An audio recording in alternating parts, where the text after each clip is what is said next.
Welcome everybody to Extreme Off-Road Silly Builds, and today we're dealing with the 2020 Lamborghini Huracán STO.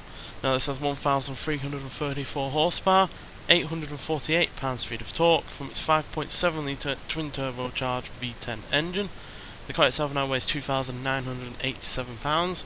Now it has all-wheel drive, off-road tyres and off-road suspension, and it can now do 0 to 60 in 2.1 seconds, 0 to 104.11 3 seconds, and going to a top speed of 226 miles an hour. Now obviously this version of the Huracán didn't have all-wheel drive in its stock form, but with the platform being built to have all-wheel drive, the addition of all-wheel drive now on this won't really make much of a difference. But what will make a difference is the fact it now has off-road tyres, which offer less grip on tarmac roads, but obviously offer more on the off-road element. So yeah, even though the handling is quite on the low side for a car like this, it's still far higher than a lot of cars that we've taken out in this series.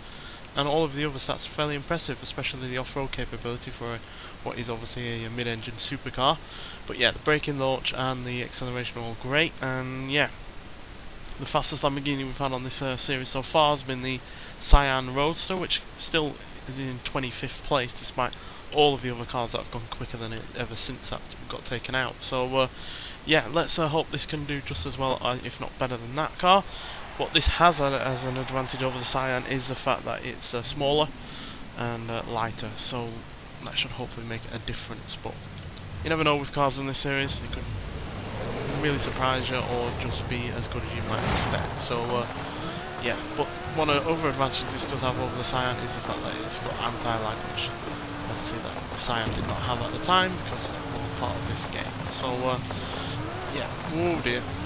A little bit all over the place on the bumps there. I guess it shouldn't be a surprise given what this car is supposed to be for, which is more track racing than doing this, that's for sure.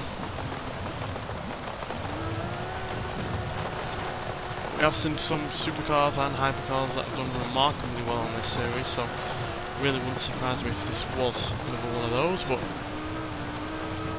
given it's well and truly out of its comfort zone, that might not be the case. But still, more than 180 miles an hour down there, which is must be easily one of the fastest speeds that we've had down there.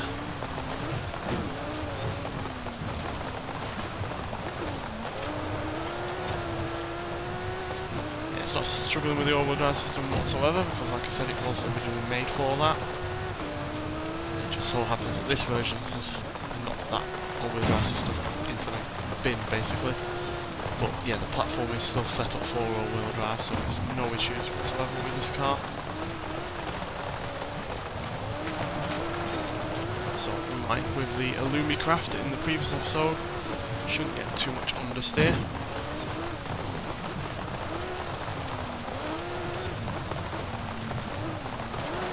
In fact, I'm feeling extremely nimble.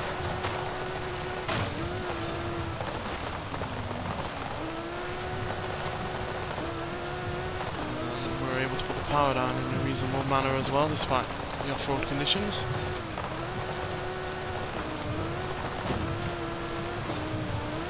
Yeah, when this does get going, it's ludicrously quick, as you'd expect with something that has more than twice the power it had originally, albeit a ridiculously big number in the first place. Anything with more than 1,300 horsepower is unlikely to be slow at the end of the day. And yeah, this is proving that to be true. It is getting a little bit bounced around in places. Maybe the suspension, even with the off-road suspension, isn't quite high enough, so the car is bottoming out and therefore smacking into the ground and bouncing right back up again. It wouldn't surprise me, because I imagine this had lower suspension than even the standard Huracán did in the track version, so even with off-road suspension it's still probably quite a low car.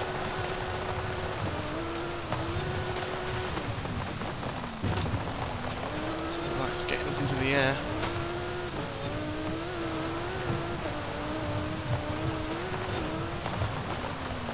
160 down there.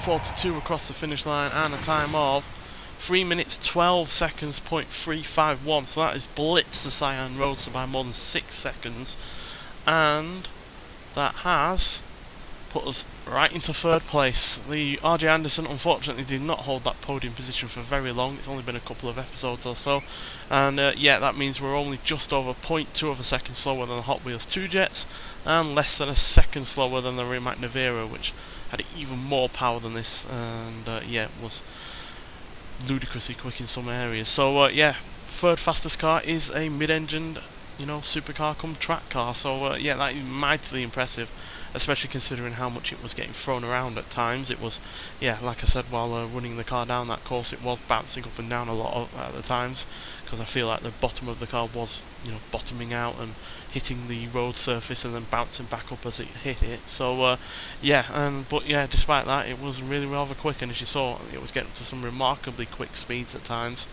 on that first part, and we were getting to 185, I think I saw, which is ridiculously quick. And yeah, but yeah, that is amazingly fast, and yeah, it was extremely easy to handle as well, as yeah, the understeer wasn't really anything to worry about.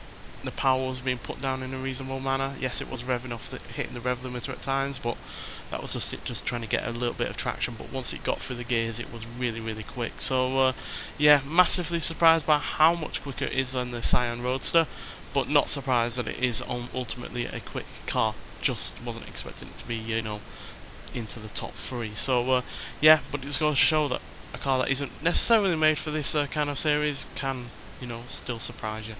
But nonetheless, thank you for watching, and I'll see you in the next one. Bye.